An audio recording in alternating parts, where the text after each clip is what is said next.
Have you got a flat tire or damaged tube? So annoying, I know all about it. But in this video, I'll show you exactly how to change the tube.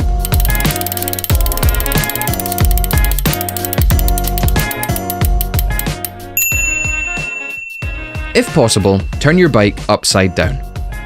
You'll need a tire lever and a new inner tube, plus a bike pump with a connector for a Schrader car type valve, as well as a 5mm hex key if you've got a Woom 1, 2 or 3. The first step is taking off the wheel. If your bike has gears, then you'll need to shift down to the smallest sprocket. Now loosen the quick release. And don't forget to unhook the brakes. To do this, you simply push the brake arms towards each other and pluck out the brake cable from the fixing. Now we can take out the rear wheel. Remember that the Woom 2 and Woom 3 come with the chain looper, so you'll have to remove the interior parts in that case. And you don't have a quick release either, just a 5mm hex key. To find out exactly how to remove these bits, click on the video that's linked above.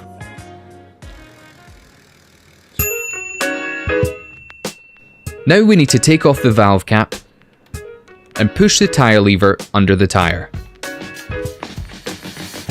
We can now lever the tire away from the rim on one side.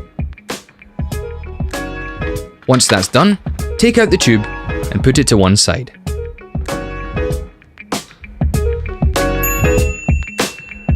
Here is a top tip. Before putting in your new tube, run your fingers through the entire tire to see if there are any sharp items or thorns inside it. Otherwise, you risk getting another flat before you know it. Another tip, put a little bit of air in your new tube to give it some shape. This will make it easier to put in.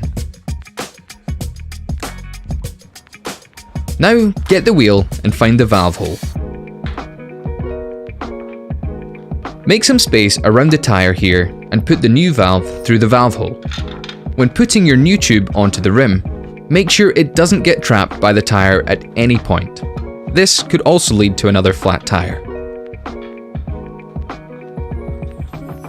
What you want to do now is push the tire by hand onto the rim. If you can't manage this, you can rely on a tire lever for assistance. Just make sure you don't trap or damage your tube when you're using the lever. So once this is done, you can thread the little nut back onto the valve and tighten it down to the rim by hand.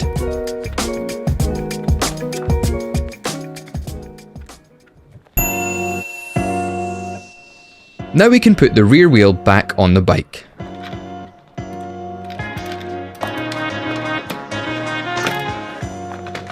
Don't forget to tighten the quick release securely. After all, you don't want any runaway wheels while your kid is riding. And also, rehook the brake cable back in place.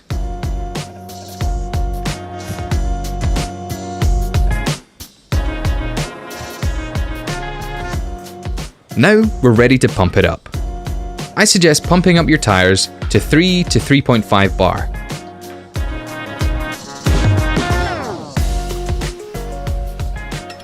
The recommended tire pressures for your ride, including minimum and maximum values, are always written on the side wall of the tire.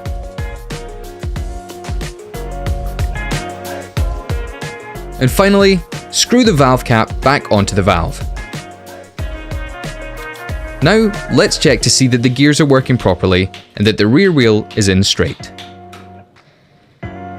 Okay, great.